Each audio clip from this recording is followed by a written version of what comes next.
My name is Clara Stevens, and I never imagined that a simple Sunday lunch at my parents' house would turn into the most defining moment of my life. It was supposed to be just like any other family gathering, casual, uneventful, and full of those small conversations that always linger in the background, like my mom's lasagna, which she made every time she wanted to look effortless. She's always the entertainer, acting like she's made the most complex, gourmet meal when in reality, it's just something she can pull off without too much fuss. My dad was sitting in his usual spot, rambling about his latest fishing trip, and my younger brother James was half listening, fiddling with some new tech gadget, clearly uninterested in the family drama unfolding around him. I looked around, taking in the scene, and for a moment, I thought maybe we were finally finding some peace. My mom wasn't throwing passive aggressive remarks my way, and there were no awkward silences. We seemed to be falling into some sort of calm routine, and I wanted to believe that maybe things were finally improving. The smell of garlic and fresh bread, the sound of glasses clinking together, the gentle laughter from my mom's silly stories, it all felt so familiar, so normal.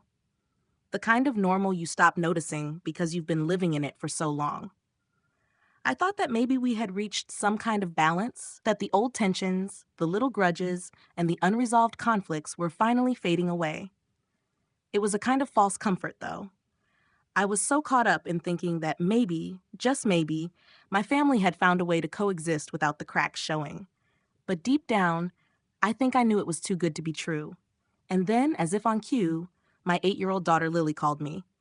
I felt the phone vibrating in my pocket and glanced at the screen. It was her, and that was odd. Normally, she would just come find me if she needed something. I answered the call, thinking it was just a small request, something trivial. But when I heard her voice, shaking with fear, it sent a chill through me. "Mom, you need to leave now," she said, her words rushed, almost panicked. My heart skipped a beat. "What's going on?" I asked, trying to keep my voice calm, though I could already feel the tension rising. "Just get out, please," she whispered, her voice barely audible. It was a command, not a suggestion. There was something in her tone that instantly set off alarm bells in my mind. She sounded terrified. Without thinking, I stood up from the table, my mind racing with 1,000 thoughts. What had happened? Was she hurt? Was there someone in the house I didn't know about? Why was she so scared? But I didn't ask any more questions. I just walked out of that room, ignoring the confused glances from my family, not bothering to explain myself. I didn't need to. Something was wrong, and I needed to get to her. I didn't look back as I left the house. There was no turning around, no second-guessing my decision. I just had to go. I stepped out of the house into the cool afternoon air, and the weight of the moment hit me all at once. My thoughts were spinning, trying to make sense of what had just happened. Why had Lily called me like that? What could possibly be wrong? The streets were quiet, the sound of my footsteps on the pavement, the only thing breaking the stillness. My mind was racing. Was someone in the house? Had she been hurt? I couldn't shake the feeling that something was terribly wrong, but all I had were fragments, whispers of panic in her voice, nothing concrete to explain why she'd sounded so afraid. As I reached the sidewalk, I saw her standing there, just a few feet away. She was holding her school backpack over one shoulder, standing like she was waiting for something. Waiting for me, for a plan. Her eyes met mine, and for a moment I couldn't move. She didn't look like she was hurt. No tears, no obvious signs of distress. But there was something about her expression that froze me in place, something hollow in her gaze. I felt like I couldn't breathe, as if the world around me had paused just for that moment. "Lily," I whispered, moving closer to her. "What's going on? Are you okay?" She didn't answer right away. She just stared ahead, her small hands gripping the straps of her backpack like it was the only thing anchoring her in that moment. "I don't want to talk about it here. Just get in the car," she said, her voice flat, almost robotic. She wasn't crying, but there was a quiet desperation in her tone that made my heart sink even further. I nodded without thinking, not sure what else to say. There was nothing to ask at this point, no more questions. All I needed to do was get her out of there. We got in the car, and I started driving, my hands gripping the steering wheel tighter than necessary. The silence in the car was suffocating, and every minute that passed without an explanation only deepened the pit in my stomach. I didn't ask her anything. I knew Lily, and I knew that if she needed to talk, she would. She wasn't the type to open up easily, but when she was ready, she would. So I kept my eyes on the road, my thoughts spiraling out of control as I tried to make sense of what was happening. What could have caused Lily to act like this? What had she seen or heard? I drove aimlessly for a while, needing some space to think, to process, until I found myself in a small parking lot behind an old coffee shop, a place far enough from my parents' house that it felt like we were in our own world. I turned off the engine and sat there for a moment, just looking at her. "Lily," I said again, my voice softer this time. "Please, you can tell me now. What happened back there?" She didn't look at me, still staring out the window. Her hands were resting in her lap, her fingers tapping lightly on the fabric of her jeans. After what felt like an eternity, she finally spoke. "I overheard them," she said, barely above a whisper. "Mom, Dad, James, they said things. Bad things. They want me to go back to Dad's house. They said I wouldn't be safe here anymore. They were talking about how they could get you out of the picture." My heart dropped into my stomach, and for a moment, I couldn't breathe. "What do you mean, get me out of the picture?" I managed to ask, my voice thick with disbelief. Lily turned her head slightly, her eyes still fixed ahead, and in the smallest voice she said, "They were going to help him win the custody case." The words hit me like a slap to the face, and for a moment everything around me blurred. Help him win the custody case. I couldn't process it. My mind was struggling to keep up with what Lily had just said, as if my ears weren't quite catching the weight of the words. They, my parents, my own flesh and blood, had been conspiring against me. And the worst part? It wasn't even the first time I had felt like my family was keeping secrets, but this was different. This wasn't just gossip or hurtful comments in passing. This was calculated. They had actively planned to take my daughter away from me, using their influence, their power, and their years of manipulation. I glanced over at Lily, still sitting in the passenger seat, her face an unreadable mask. She wasn't crying. She wasn't shouting. She was just quiet, like she had already processed it all herself and wasn't expecting me to say anything, wasn't expecting me to react. The calmness in her voice, the way she spoke as though this was something she had already accepted, terrified me. It was clear she had internalized this twisted betrayal, and that it had affected her in ways I couldn't even begin to understand. My hands tightened on the steering wheel, and I felt the weight of her words settle into the pit of my stomach. "Are you sure? I mean, did you hear everything right? You." I stopped myself. I wasn't asking to doubt her. I was asking because I couldn't comprehend that my parents, the people I thought I knew, could ever do something so malicious. Lily nodded, her small shoulders lifting slightly with the motion, but she didn't speak again. The silence that followed was thick, suffocating. I didn't know what to say. I felt like I should comfort her, reassure her, but I was struggling to even comprehend what had happened, let alone how to make it better. How could I tell her everything would be okay when everything I thought I knew about my family had just crumbled to dust? I kept replaying the words in my head. They want me to go back to Dad's house. I couldn't let that happen. I couldn't let him, Vincent, have her back. Not after everything that had happened. Not after the way he'd treated her, the anger, the shouting, the emotional scars that he had left on both of us. The thought of him having any influence on her life again made my blood run cold. And yet, here were my parents, people I'd spent my entire life trying to make proud, people who I had worked so hard to help, people who had always praised me for holding the family together, now secretly working against me.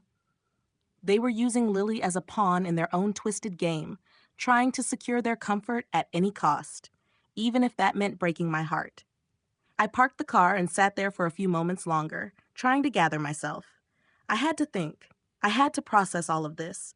But one thing was clear. I wasn't going back to my parents' house. Not after this. Not ever again. Finally, I turned to Lily and gave her a small, reassuring smile. "We're not going back there, okay? I'm not letting anyone take you from me. Not now, not ever." Her eyes met mine, and for the first time in hours, I saw a flicker of hope in them, a tiny spark of trust. I reached over and squeezed her hand. We had a long road ahead of us, but we were in this together. I wouldn't let anything tear us apart. The next few days were a blur, a haze of frantic thoughts, racing decisions, and a deep, unsettling quiet in the house I was trying to call home. After leaving my parents' house, I thought I'd have time to breathe, to think. But the weight of what Lily had overheard, the way my parents had betrayed us, hung over me like a cloud. How had I not seen it before? All these years of pretending everything was fine, of trying to meet my family's expectations, only to have it all come crashing down in a single moment. Chris was my lifeline. I don't know what I would have done without him. He didn't ask questions. He didn't need to. He just opened the door when I showed up, without a second thought, without hesitation. Lily and I had stayed with him before, during some of the more difficult moments in the past, but now it felt different. This time, we weren't just visiting. We were here to stay, and I could feel the weight of that decision in the air. Lily hadn't said much since that night. She was withdrawn, quiet, her usual vibrant self buried under a weight she wasn't ready to share. Chris made it easy for me to breathe again. He set us up in the guest room, offered me space to figure out what needed to come next. I started looking for work, something flexible, something that would allow me to be there for Lily. I didn't want to put her in daycare again, not after everything that had happened. I wanted to be her safe place, to make sure she never felt like I had abandoned her, like my parents had abandoned me. But even as I started filling out applications and sending out resumes, a pit of fear settled in my stomach. I wasn't the same person I had been before. I wasn't the golden child my parents had always praised. Now I was just me, a mother fighting for her daughter. Lily was still so quiet, her eyes distant, her smile rare. I tried talking to her, but I didn't want to push. I knew she was processing in her own way the betrayal she had witnessed. I kept telling myself that we were okay, that we'd figure it out, that this would eventually be just a bad memory. But I couldn't shake the feeling that I was failing her, that I wasn't doing enough to make her feel safe again. Every time she clung to me a little tighter, I felt like I was holding on to the last remnants of something I hadn't realized was slipping through my fingers. The moment that hit me hardest came one evening when Lily handed me a small drawing she had made. It was a picture of a wolf, its fur detailed in shades of gray, standing tall and strong against a backdrop of snow. At the bottom of the page, she had written a single word: brave. I took a deep breath, trying not to break down in front of her. It was her way of telling me that she was still with me, that she was still here, even though everything around us felt like it was falling apart. I held the drawing to my chest, a silent promise to her. I would fight for us. I would fight for her, no matter what it took. My parents had shown me who they truly were, and I wouldn't let them take away the one thing I cared about most. Lily deserved better than this, better than the people who had tried to use her as leverage in their own selfish games. She deserved peace, and I would make sure she got it. But as the days passed, I knew the real test was coming, the custody battle. And I was terrified. What if I lost? What if my parents turned the tide in Vincent's favor, using everything they could against me? The fear of what could happen loomed over me, but I wasn't going to let it control me. I wasn't going to let them destroy my daughter's life. Not again. The days leading up to the custody battle felt like I was walking through a fog, each step heavy with uncertainty. I had tried to prepare myself for the worst, but I couldn't stop thinking about everything I stood to lose. I had already lost so much. The relationship I thought I had with my parents, the life I had built around their approval, and my role as the dutiful daughter, it was all gone now. What if I lost Lily too? What if the court saw me as weak, as unstable, just like my parents had painted me? I knew they would do everything in their power to make me seem like an unfit mother. They had already tried to destroy my credibility, telling lies about me to Vincent's lawyer. I couldn't let them win. I couldn't let them take Lily away from me. The night before the first day of court, I couldn't sleep. I lay in bed, staring at the ceiling, listening to the soft sounds of Lily's breathing from the room next door. She had been quieter than usual, distant in ways that made my heart ache. I wanted to tell her everything would be okay, that we would get through this, but I wasn't sure if I believed it myself. I heard Chris moving around in the kitchen, and the sound of him putting together a cup of tea made me feel like there was still some semblance of normalcy left in this mess. I walked into the kitchen and saw him standing by the counter, a soft smile on his face when he saw me. "Can't sleep?" he asked, his voice gentle, knowing exactly why I was up. I nodded, taking the mug he handed me. "I'm just scared. I don't know if I can do this." Chris pulled out a chair and sat down, looking at me with that steady gaze he always gave when I needed someone to lean on. "You don't have to do it alone," he said. "You've got me. And Lily, we're in this together." I smiled weakly, grateful for his reassurance, but it wasn't enough to calm the storm inside me. I knew what was at stake, and I knew the battle ahead would be anything but easy. My parents had always been controlling, always finding ways to manipulate situations to their advantage, and now they were doing it with Lily.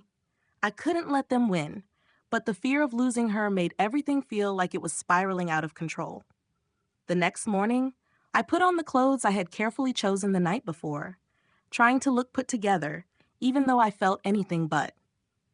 My hands were shaking as I drove to the courthouse, my mind still stuck on the image of my parents and how they had turned their backs on me when I needed them the most. They had betrayed me, and I couldn't let them hurt Lily the way they had hurt me. When we arrived at the courthouse, I felt the weight of the world pressing down on me. I could already hear their voices, my parents' sharp, disapproving tones echoing in my head. I tried to shake it off, but I couldn't help the wave of dread that washed over me.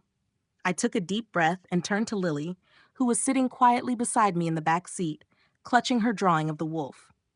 "Remember what we talked about," I said, my voice steady but filled with emotion. "You don't have to be afraid. You're brave. We're in this together." Lily nodded, but her eyes were wide, full of uncertainty. I knew she was scared, but she was also strong, stronger than I had realized. It was in her little moments of bravery, like when she called me that night and asked me to leave the house, that I saw just how much strength she had. We walked into the courthouse together, and as the doors closed behind us, I steeled myself for the fight ahead. I wasn't going to let them take her. Not without a fight, not without showing the world what they had tried to do. This wasn't just a custody battle. This was the fight for my daughter's future, and I was going to do everything in my power to protect her. The courtroom was colder than I expected. The sterile, oppressive air made everything feel distant, like I was watching the scene unfold from far away, rather than living it. My heart pounded in my chest, and I tried to steady my breath as I sat in the witness stand, my eyes glancing quickly over to where my parents were sitting with Vincent. They were already beginning to speak in low voices, their heads close together, their eyes flicking toward me in what could only be described as an air of self-assuredness. My stomach twisted at the sight of them. How could they sit there, acting as though nothing had changed, when they were actively working to tear apart my family? The lawyer on the other side, representing Vincent and my parents, called me up to testify. As I stepped up to the stand, I could feel all the eyes in the room on me. I kept my face neutral, though inside, I was trembling. I was doing my best to hold it together, not to let my emotions show, but all I could think about was Lily. She was sitting a few feet away from me, her little legs swinging back and forth nervously, her eyes darting between the proceedings and me. I couldn't help but glance at her every few seconds, taking comfort in the fact that she was here with me. She was my anchor in all of this. The lawyer began with questions, asking me about my background, my work, my relationship with Vincent, and of course, my ability to care for Lily. It felt like an interrogation, a trial of my entire life up until that point.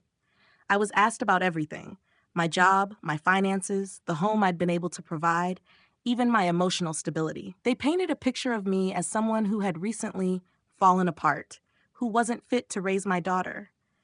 I felt the weight of their words, and I could almost hear my parents' voices echoing in the background, telling me that I was too emotional, that I couldn't handle everything, that I had failed. But I wasn't going to let them see me crumble. Not now. Not when it mattered most. I answered each question as calmly as I could, trying not to let their words seep into my mind. I knew they were lying, twisting the truth to suit their narrative. But deep down, I knew what I had to do. I had to stay strong. For Lily, for myself. I couldn't let them win. Not after everything they had done. Then it was my turn to speak about my parents. It wasn't easy, and my voice caught in my throat as I recalled the years of manipulation, the ways they had undermined me, made me feel like I wasn't enough. I told the court how I had always felt like I was never able to meet their expectations. How I had been the one to hold the family together financially and emotionally, but how it had never been enough for them. I talked about how I had spent my entire life trying to prove myself to them, only to find out that they were now willing to take my daughter from me for their own gain. It was hard to admit, but I knew I had to. I had to expose them for who they really were, and the truth was something they couldn't hide. When I finished speaking, I could feel the weight of their gaze on me, their judgment pressing down on my shoulders, but something inside me had shifted. I wasn't afraid anymore. I wasn't the same person who had walked into that room. I was stronger than that. I was doing this for Lily. After my testimony, I sat back down next to Lily, who gave me a small but reassuring smile. Her trust in me was all I needed. I knew then that no matter what happened, I wasn't going to lose this fight. I wouldn't let them take her from me. Not now, not ever. The day in court dragged on, each hour heavier than the last. My mind was spinning with the weight of the testimony, the lies, and the constant pressure to stay composed. But as the day wore on, I started to feel a strange shift. I was no longer the nervous mother sitting in the witness stand, hoping for a fair chance. I had become someone different. Someone who could see through the manipulation, who wasn't willing to back down any longer. This was no longer just about me. This was about protecting Lily, about ensuring that she had a future free from the toxicity my family had created. The worst part of it was seeing my parents sit there, so cold and calculated, nodding along with everything their lawyer said. My mom was sitting stiffly, her face a mask of feigned concern. She looked so calm, as if she had no idea what kind of damage she had done, what kind of irreparable harm she had caused.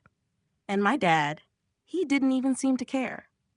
I couldn't understand how they could look me in the eye and say they wanted what was best for Lily when they were doing everything they could to hurt her. Vincent didn't help matters. He was sitting at the table, looking smug, as if the whole situation was just a game to him. His smile was so tight, so fake. He had this way of pretending to be the caring, involved father, but I could see right through it. He was only interested in control. He didn't care about Lily. He cared about having power, about using her as leverage to get what he wanted. And my parents, the people I'd spent my whole life trying to please, had sided with him. They had betrayed me. The very thought of it made my blood boil, but I refused to show it. I couldn't let them see how much they'd hurt me, not when it mattered most. When it was my turn to speak again, I felt a wave of uncertainty wash over me. I had already said so much, exposed so many painful truths, but I knew I couldn't back down. I had to stand tall. For Lily, for myself, for everything we had been through. So when the judge turned to me, I took a deep breath and spoke again, my voice steady despite the storm raging inside me. I'm not asking for sympathy, I said, meeting the judge's eyes, but I am asking for fairness. I'm asking for the right to raise my daughter in peace, without the constant manipulation and control that has defined my relationship with my family. I've worked so hard to provide for Lily, to create a safe space for her, and I will continue to fight for her. No one, not even my parents, has the right to take her from me.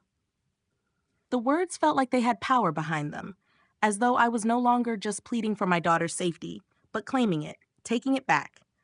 The courtroom was quiet for a moment, the gravity of my words hanging in the air. And then, to my surprise, I saw Lily look at me from where she was sitting, her small face filled with admiration and trust. She had always looked up to me, but now I saw something different in her eyes, something deeper. It was the look of a child who had been through hell but still had the strength to stand by her mother. She wasn't scared anymore. Neither of us were. As the day ended and the court adjourned, I didn't know what the outcome would be, but for the first time, I didn't feel powerless. The fight wasn't over, but I had won a small victory just by standing up for myself, for Lily. And no matter what came next, I knew I would continue to fight because we had each other. And that was all that mattered. Life has a way of throwing unexpected challenges our way, and the journey often involves painful lessons about trust, betrayal, and personal growth. One of the most important things I've learned is the value of standing firm in your beliefs, especially when those you love may not support you. Protect your peace, even if it means walking away from toxic relationships, whether they're with family, friends, or a partner. People will try to manipulate you, to make you feel small, but your worth is not defined by their opinions or actions. Trust your instincts, especially when it comes to the well being of those you love. If something doesn't feel right, take action, even if it's hard or uncomfortable. Always prioritize your mental and emotional health, and never be afraid to speak your truth, no matter how difficult it may be. Life is too short to remain in environments that drain you, and too precious to waste on people who don't value you. Surround yourself with those who lift you up, who offer genuine support, and who respect your boundaries. In the end, the strength to move forward lies within you, and the power to reclaim your life is yours to wield.